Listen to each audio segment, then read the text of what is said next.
this lesson we're gonna see how to do a Spring Boot web application using JSP Java server page instead of theme leaf. So here in Eclipse we're gonna start by creating a new project, Spring Boot web project. We go to Spring Starter project, and I'll keep this. I'll keep this. I'm using Java 11. Wow. I'll keep this. The next, we choose JPA, MySQL driver, Spring Web, security maybe. We'll see if we will need it in the future, and finish. Then we will wait till our project gets imported into Eclipse. It's almost done. So this is the Spring Boot web application project structure. We have here the source, main Java. This is the main class, and here under resource we have static and template. Usually we put our theme leaf view here under the template, under the folder template, but in the case of JSP they must be served under the folder web-env. So what we're gonna do is go here under the main source, main web app, and we create new folder web-env. I forget, but first of all what we need to do is to add few dependencies, 2 dependencies I guess. So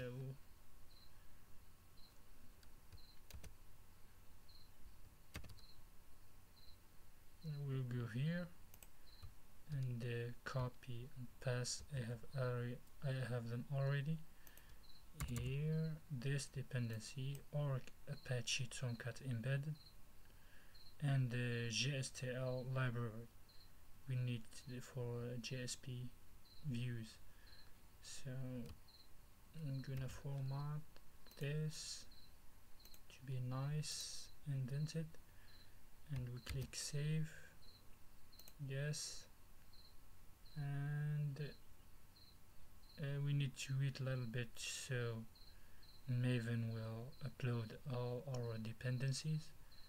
So I'm gonna start. So our dependencies are here already. What we need to do next is add another configuration in the application property. So what we need to add is to tell Spring Boot where we have our JSP file. So I'm gonna place them under the web-env. We need to specify them here. Spring MVSU view prefix web-env. So we will have our JSP here under the web-env, and the suffix is .jsp. So we go here and create new file. It's gonna be a JSP file. We name it index. Then I'm gonna just get rid of this. I have the tag lib and the directive page already here. So this is for JSTL. I guess you are all familiar with this library, and we're gonna create a test here. Each one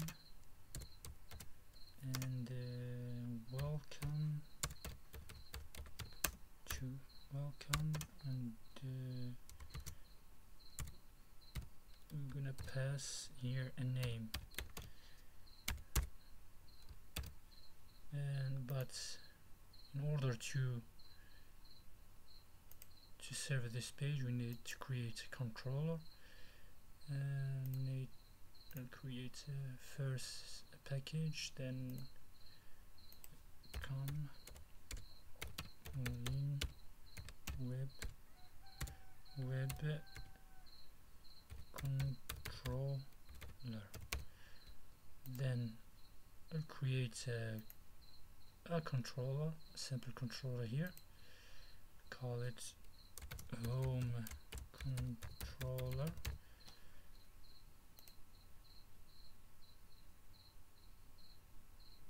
simple, annotate it with controller,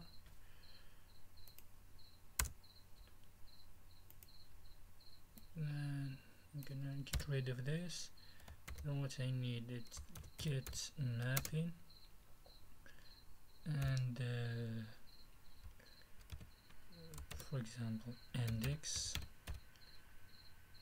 and public string, we're gonna return a view, public string get index, for example, and I'm gonna pass a model, so we need this to return some data to our view. Spring Boot framework will provide us with this model, and model add attribute, need this one. For example, we have here in the JSP file the parameter name, and we'll pass here and name here, name, and we give it, for example, my name, and then return the index without .jsp, because we specified here the suffix. We don't need to return the .jsp. But if we run this application, it's not gonna work because we specified the GPA, and it's an application with the web application with the GPA and MySQL driver or whatever we're gonna use as a database. So we need to add few configuration, the database configuration, database link, and the driver, some Hibernate configuration property. So Spring data source, this is gonna be it.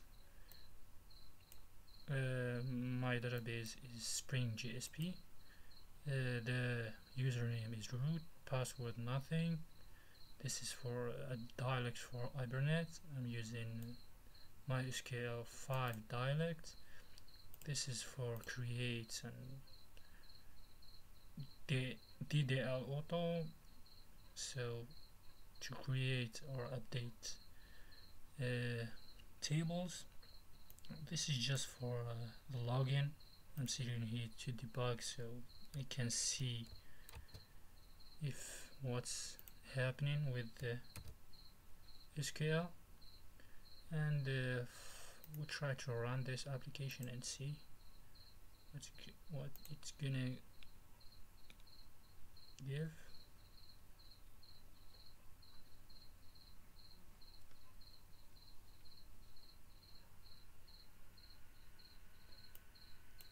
It starts properly. Go to parts 8080.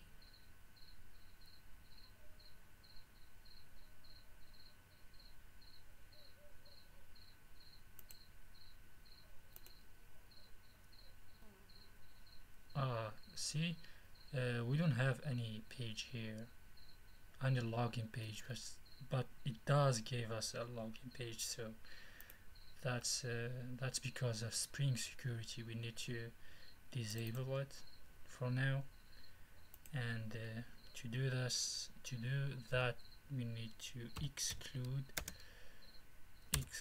and we give the class name. It's security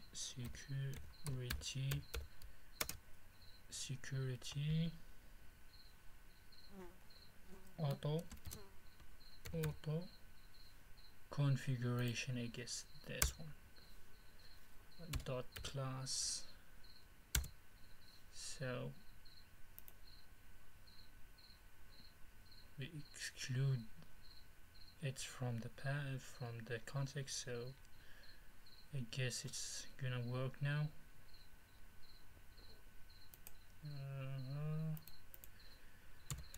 It shouldn't. Index, we have the index, and there we go. Welcome, Halim Zain. So we pass the name here, and the name here we pass the name from the controller, so it's working. But what if we have some static file? If we want to include here, for example, a link CSS file, so real style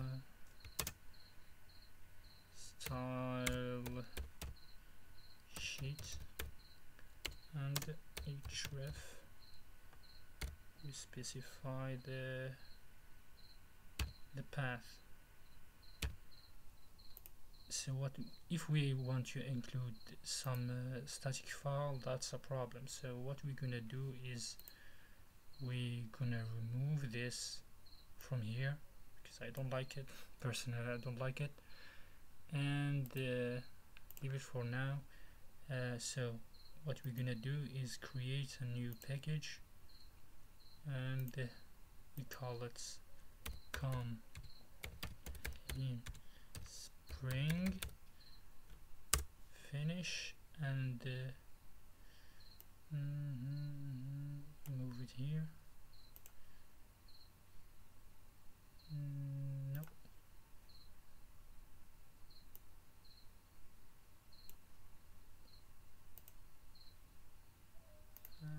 Remove this one. These subclasses for this class. Damn it, we get rid of it.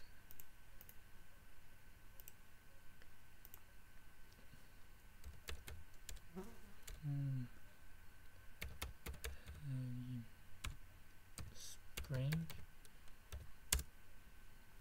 Anyway, it doesn't matter. And we create new class here. We're gonna call it web MVC config, and this gonna implement a class. It's called web MVC configure.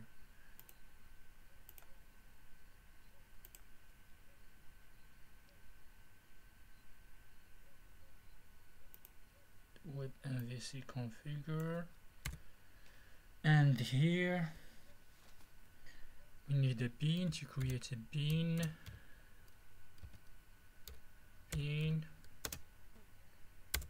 And public internal resource view, internal resource view resolver. It's just like telling Spring Boot where we have specifying where we have our views on the class path. So get internal view resolver, and it takes nothing, I guess, in the as a parameter, and we need to instantiate this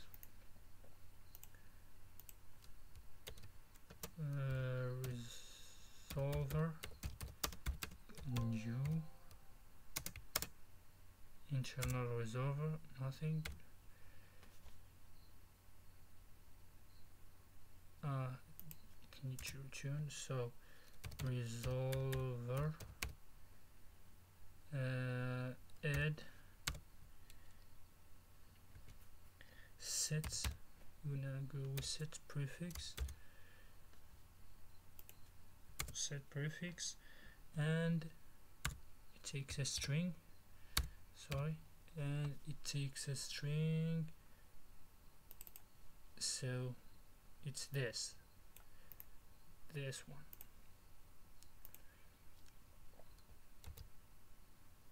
Talent then resolver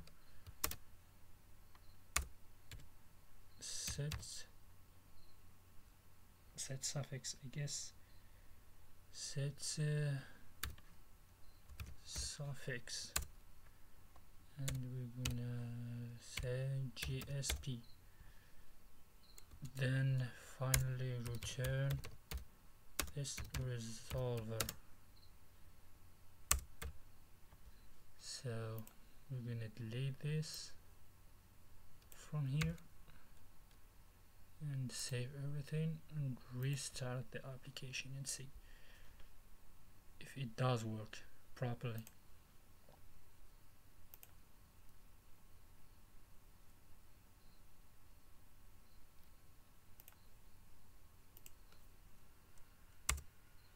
No, it doesn't. I know why. Why it doesn't work. We forget here a few annotation. We need to annotate this with the configuration, then enable with MVC. See, and save, run again.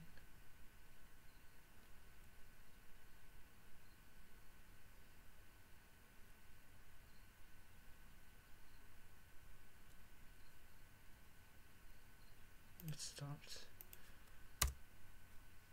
Now it does work. That's good. So this is it, but if I said if we want to add like a CSS file or something, let's create here CSS folder and CSS file. We're not gonna do anything in it, just a test main, we call it the main, then open it, and so to see the change we're gonna give the body, and we give the body background color so we can see, and we give it green. I like the green, by the way. Save. We'll go to the index and specify it here, CSS main.css. Save everything and run. Yeah, it's not gonna work. I'm just making sure because it doesn't know where the CSS exists in the class path. So just for testing, it's not gonna work, I'm sure. So what we're gonna do is we need to if we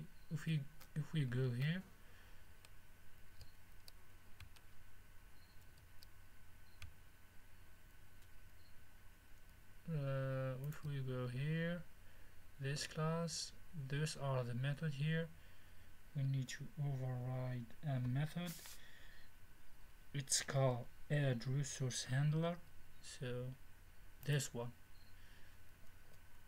So what we're gonna do is override this method, override public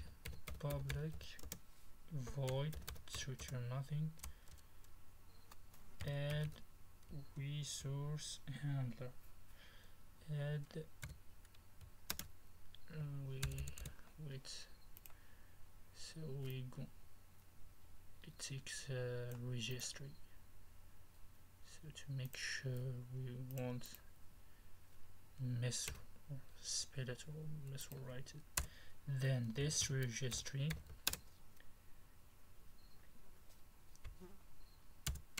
add resource handler.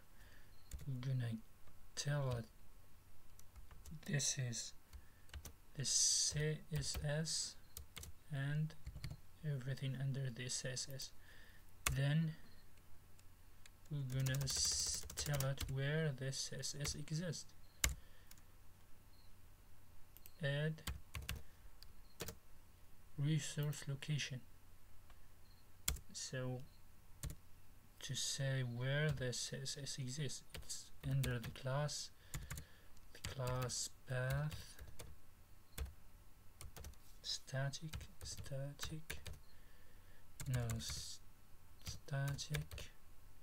CSS, then